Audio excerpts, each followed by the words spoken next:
আর চিকেনটা হচ্ছে একদম পুরো বোনলেস। এই দেখুন এরকম মেল্ট হবে, আর এরকম মুখে দিয়ে দেবেন। বাহ, কত টাকায় পাওয়া যেত তখন বলে দাও? তখন 12 টাকা ছিল চিলি চিকেনের পাওয়াটা। বাহ বাহ বাহ, টমেটো নেই। এই হলো বাটার নান, চিলি চিকেন দেখছেন, চিকেন ফ্রাইড রাইসটা এবার আমরা শেষই করতে পারছি না, সাইড করে নি। এই চিকেন ফ্রাইড রাইস নিলাম। আমাকে ঢেলে দাও।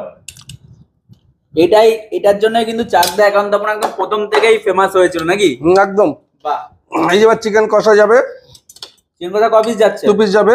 বাহ, 2 পিস চিকেন কষা, উপর দিয়ে আবার ডিমও দিয়ে দিয়েছে। একদম একদম, আমাদের গার্নিশিংটা এরকমই থাকে। আচ্ছা, আমি দেখিয়ে দিচ্ছি,